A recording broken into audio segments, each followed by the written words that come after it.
Hey everyone, Nigel and Luke here, and welcome to another edition of Crimes of the Week International.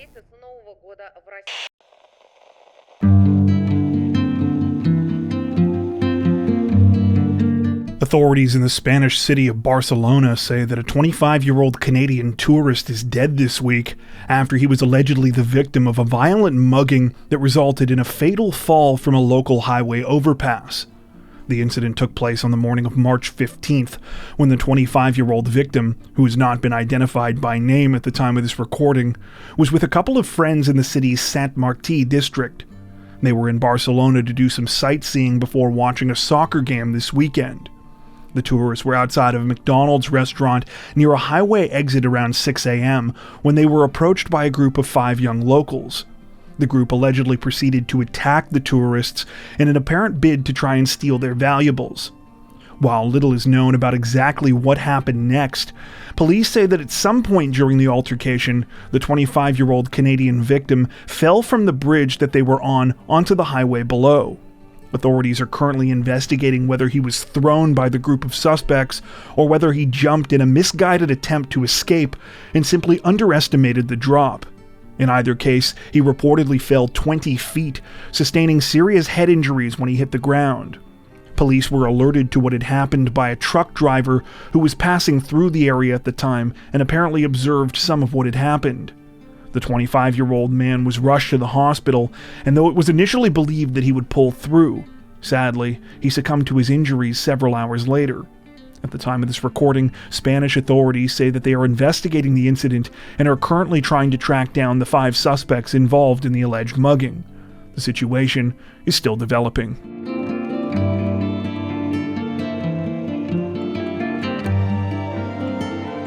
Authorities in the Scottish city of Glasgow say that a 45-year-old local man has been sentenced to prison time this week after he was embarrassingly caught trying to rob his own son at knife point late last year. Though news of the incident only broke this week, the crime itself reportedly took place on November 19, 2022, when the unidentified 17-year-old victim was at an ATM in Glasgow's Cranhill neighborhood. While using the machine to withdraw £10, he noticed a suspicious man wearing a hood and face covering nearby. However, by the time he turned to leave, it was too late. He had been pinned up against the wall, and a large kitchen knife was being held against his face. The attacker then said, quote, give me it now." While the 17-year-old was already shaken, he was even more stunned when after a couple of seconds, something clicked. He recognized the voice and eyes of the robber. It was his 45-year-old father. The teen then replied, quote, "Are you serious? Do you know who this is?" At first, the 45-year-old said that he didn't care who it was. However, when his son pulled down his father's disguise, he replied, quote, "I'm sorry, I'm desperate." The teen then managed to flee, after which he told his grandmother what had happened and notified police. When initially questioned about the knife-point robbery, the 45-year-old denied any involvement. However, he later admitted to what he had done, saying that when he initially approached the 17-year-old at the ATM, he had no idea it was his son. He subsequently pleaded guilty to charges of attempted robbery and possession of a knife in a public place. This week, the 45-year-old was sentenced to 26 months in prison. At the time of this recording, none of the names of those involved have been released to protect the identity of the teenage victim.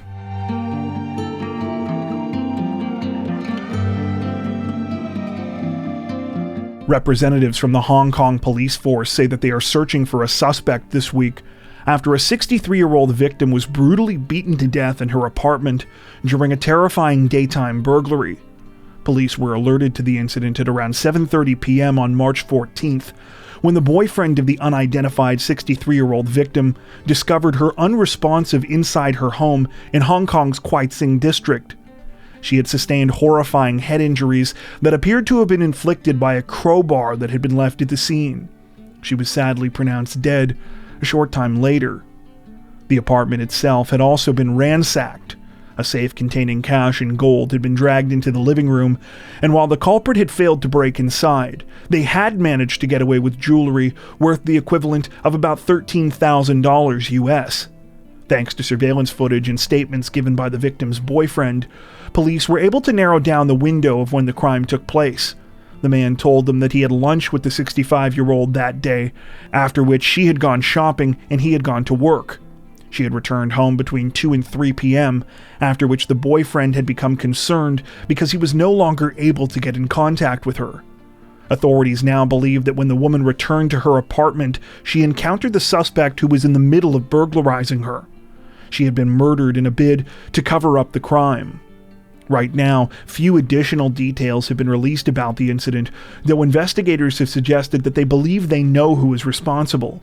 So far, however, they have only identified him as, quote, an ethnically Chinese man whom the victim knew.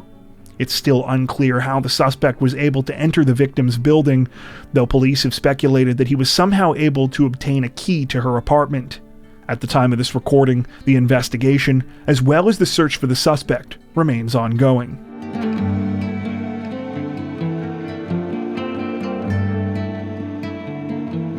Authorities in Birmingham, England say that a man in his 50s was tragically killed this week after he was the alleged victim of a botched robbery carried out by suspects who were after his luxury watch.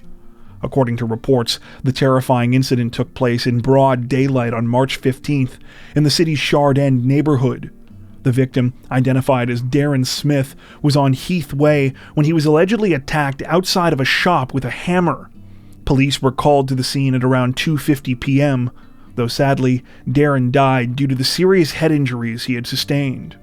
While few details are available about the crime at the time of this recording, it appears that the brazen incident occurred in front of numerous horrified witnesses, many of whom were in the area to pick up their children from school. It's believed that the entire thing was a botched attempt to steal Darren's Rolex. Those that knew Darren have since paid tribute to his life in memorials online, describing him as a great guy with a heart of gold. Currently, no suspects have been identified in connection with the murder, though investigators say that they are looking through surveillance footage from the area. Anyone with information about the incident is encouraged to reach out to police.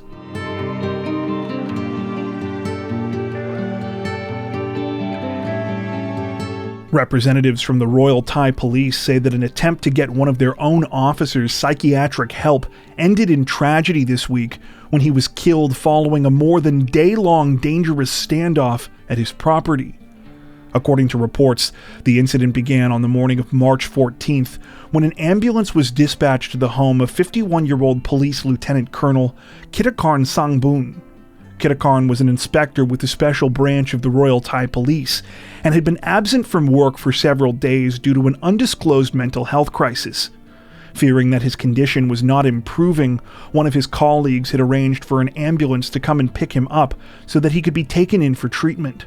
However, when the ambulance arrived at around 11 a.m., Kitakarn responded violently, allegedly firing several shots from one of his service weapons through the wooden door of his house and out into the street.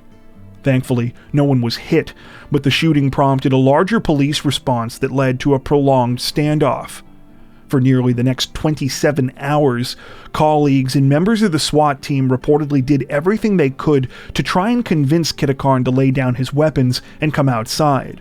They delivered him cigarettes, tried talking to him through text messages and a megaphone, and even attempted to sing to him. However, Kitakarn continued to sporadically shoot outside, causing authorities to cordon off a nearly mile-wide area around the scene. When Kitakarn couldn't be reasoned with, members of the SWAT team reportedly attempted to make entry into the residence several times. They deployed tear gas on multiple occasions, though this was ineffective, as being a police officer, the 51-year-old reportedly knew how to deal with it. More than once, he allegedly avoided the gas by going outside onto his second-floor balcony. When the SWAT team tried to use this same balcony to their advantage as an entry point, Kitakarn once again responded by shooting. One of his rounds reportedly struck an officer in the head, though thankfully he was not injured because the bullet failed to penetrate his helmet. Authorities say the 51-year-old fired more than 50 rounds over the course of the standoff. Finally, sometime after 12 p.m. on March 15th, members of the SWAT team were successfully able to make their way inside Kitakarn's residence. At the same time, the 51-year-old reportedly smashed a window on the second floor and jumped outside while holding a knife. He was allegedly shot 3 times during the chaotic escape attempt. While Kitakarn was rushed to a hospital immediately following the shooting, he could not be saved and was pronounced dead sometime after his arrival. At the time of this recording, investigators from the Royal Thai Police say that they are still investigating the circumstances surrounding the tragic incident, including the events that led up to it. The situation is still developing.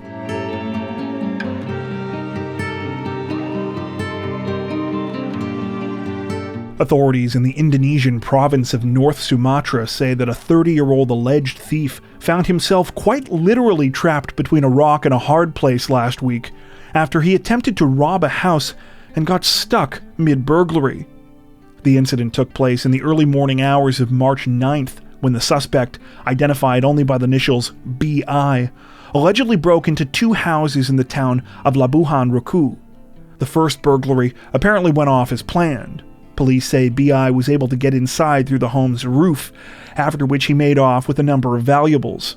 However, when he went to the second crime scene, things took an unexpected turn. According to reports, the second residence had a heavy red steel door as its back entrance, and it was this that B.I. chose as his point of entry. He was able to pry the door just wide enough for him to slip through, after which he propped the gap open with some more wood and went in. Unfortunately for B.I., the wood was not as strong as he thought and ended up giving out at the worst possible time, after he had stolen from the house and was in the middle of squeezing back through the door. The heavy piece of steel closed on his abdomen, leaving him wedged between it and the concrete and tile floor. To say that this position was uncomfortable is an understatement. Apparently, B.I. was in agony. However, he didn't want to get himself caught, so instead, he futilely tried to escape. It wasn't until 5 hours later that the homeowner woke up and realized what was going on. B.I. was arrested at the scene. At the time of this recording, it's unclear if the 30-year-old is yet facing formal charges.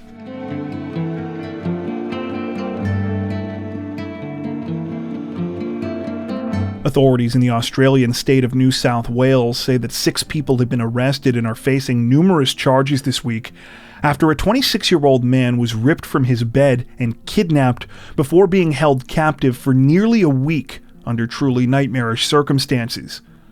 The incident began at approximately 5:20 a.m. on March 9th, when the victim, 26-year-old Peter Vuong, was in bed with his girlfriend at her family's home in the Sydney suburb of Smithfield. Out of nowhere, roughly half a dozen men broke into the property armed with a sledgehammer and guns and allegedly pulled Peter from the second-story bedroom.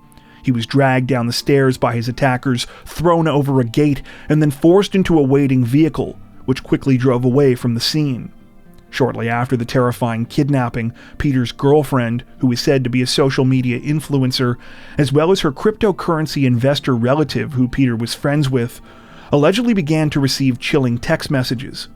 They had reportedly been sent from an encrypted device belonging to the kidnappers, and stated that if they didn't hand over $5 million in cash, Peter's remains would be sent to them in pieces. Meanwhile, after being kidnapped, the 26-year-old was taken to a decrepit property in the suburb of Belmore.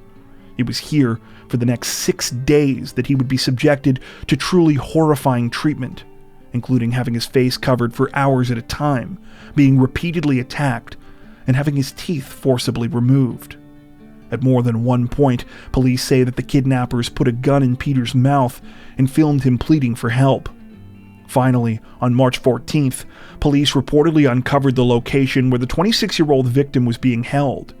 Within 30 minutes, they had raided the property, arresting 1 man inside and 2 others in a vehicle outside. 3 more allegedly involved in the incident were quickly rounded up afterwards. All 6 are said to be members of the same criminal gang, and have since been identified as 19-year-olds Lolo Liava and Viliami Siaso, 20-year-olds Vilalali Tonga, Sonia Sasau, and John Fahamokia, and 21-year-old Kite Tatafu. While Peter reportedly sustained serious injuries during the harrowing ordeal, thankfully he was rescued alive and is now said to be recovering in a local hospital. As for the motive behind the disturbing crime, authorities say that they are still investigating. Apparently, Peter was not known to police prior to the kidnapping and is not suspected of any criminal activity, so it's unclear why he would have been targeted by the gang. In fact, one of the current theories appears to be that the kidnapping was a case of mistaken identity, as during the initial break-in, some of the attackers could allegedly be heard yelling, quote, "Where is the man with the arm tattoos?" Apparently, Peter does not have any tattoos. That being said, other reports state that the 26-year-old was also attacked the week before he was kidnapped. Not much is known about this first incident, though sources state that police were called and bright lights were put up at the property in the aftermath. At the time of this recording, the situation is still very much under investigation. The 6 accused are all currently facing numerous charges, including kidnapping for ransom, aggravated break and enter, and causing grievous bodily harm.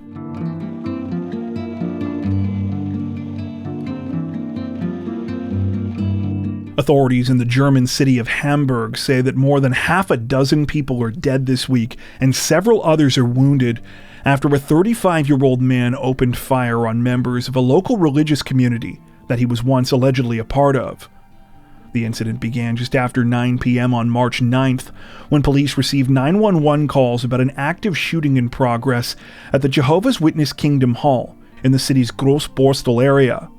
According to reports, the gunman, who has so far only been identified by the name Philip F., showed up at the property with a firearm and a backpack containing 20 magazines of ammunition and began the attack by firing through one of the hall's windows.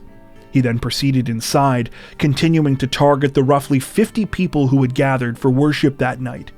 The service had just ended when the attack began. Though police arrived at the scene in just 4 minutes, sadly, it was too late to save everyone. By this point, the 35-year-old gunman had allegedly made his way through nearly half of his ammunition, killing 7 people, including an unborn child. The woman who was carrying the baby was reportedly wounded, but survived. At least 8 others were also wounded. The attacker, meanwhile, turned his gun on himself and was pronounced dead at the scene. While authorities are still struggling to piece together a motive in the aftermath of the brutal crime, a number of reports state that the 35-year-old was a former member of the Jehovah's Witness Kingdom Hall that he attacked. Someone with knowledge of the religious community told the media that he left 2 years prior to the attack, and the terms under which he left were not good. Reports also state that authorities received an anonymous letter warning them about the 35-year-old back in February. The letter stated that the man had a gun, was mentally unstable, and harbored anger towards religious groups, including Jehovah's Witnesses.